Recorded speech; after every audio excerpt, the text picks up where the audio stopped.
আমি কোট করছি, উনি বলেছেন ৭২-এর সংবিধানের কিছু কিছু বিষয়কে ওনারা সম্মান দিয়েছেন। তার মানে কিছু কিছু বিষয়কে ওনারা সম্মান দেয় নাই। তার মানে এই অভ্যুত্থানের পরে এই সংবিধানের কিছু অংশ ওনারা মেনেছেন, কিছু অংশ ওনারা মানেন নাই। ওনারা কেবল ওই অংশটাই মেনেছেন যে অংশটা ওনাদের পক্ষে গিয়েছে, যে অংশটা ওনাদের বিপক্ষে গিয়েছে এই অংশটা ওনারা মানেন নাই। মাননীয় স্পিকার, এই ধরনের প্রকৃতি সম্পন্ন যারা আছে বাংলাদেশের পার্লামেন্ট যারা দেখছেন তারা সিদ্ধান্ত নেবেন।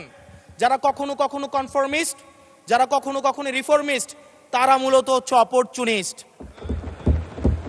এখন আমি সংবিধানের কিছু কিছু ধারা মানব, কিছু কিছু ধারা মানব না।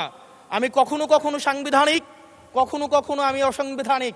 মাননীয় স্পিকার, যখন ডক্ট্রিন অফ নেসেসিটির প্রশ্ন আসে, মাননীয় স্পিকার, এই এক্সিস্টিং সংবিধান অনুযায়ী যখন 7A এবং 7B বলবৎ থাকে, সেই জায়গা থেকে আইনজ্ঞরা, মাননীয় স্বরাষ্ট্রমন্ত্রী উনি থাকলে ভালো হতো।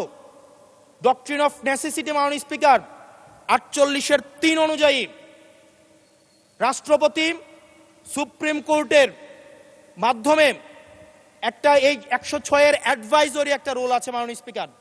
এই অ্যাডভাইজরি রুলের মাধ্যমে সংবিধানের ফান্ডামেন্টাল কোনো বিষয় কম্প্রোমাইজ করা যায় না।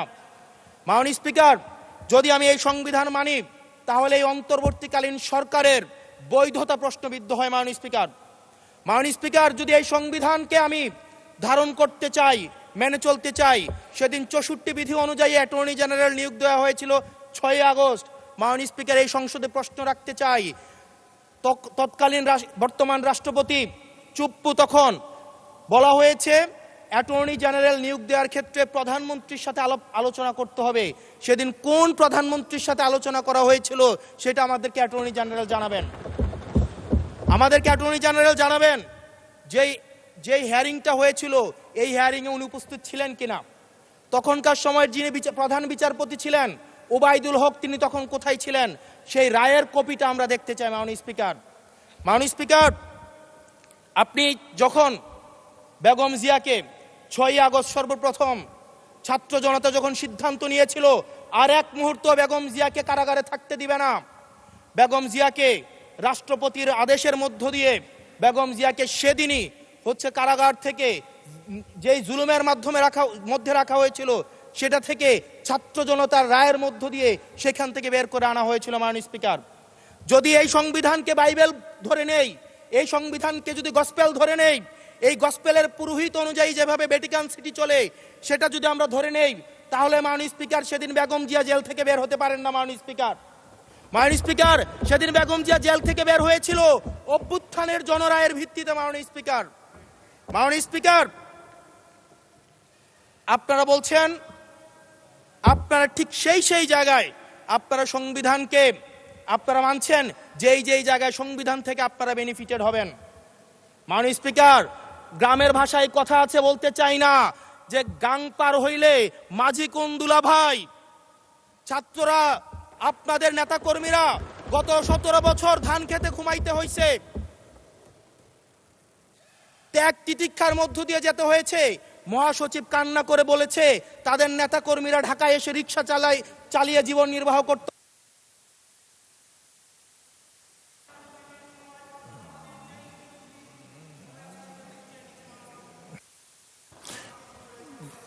এক মিনিট বলেন। মাননীয় স্পিকার, আজকে দেখেন, আজকে লক্ষ লক্ষ নেতা কর্মী তাদের রক্ত দিয়েছে। ফ্যাসিবাদ বিরোধী প্রত্যেকটি রাজনৈতিক দল, কোন রাজনৈতিক দলকে বিশেষভাবে আমি আলাদা করতে চাই না, ফ্যাসিবাদ বিরোধী প্রত্যেকটি রাজনৈতিক দলের রক্ত, শ্রম, ঘামের মধ্য দিয়ে এই হাসিনার পতন হয়েছে। এই হাসিনার পতনের পরে যখন জনরায়, মাননীয় স্পিকার, যখন জনরায় কখনো কেতাবের কাছে মাথা নত করে না। এটা ভ্যাটিকান সিটি নয় যে গসপেল অনুযায়ী হচ্ছে দেশ পরিচালিত হবে।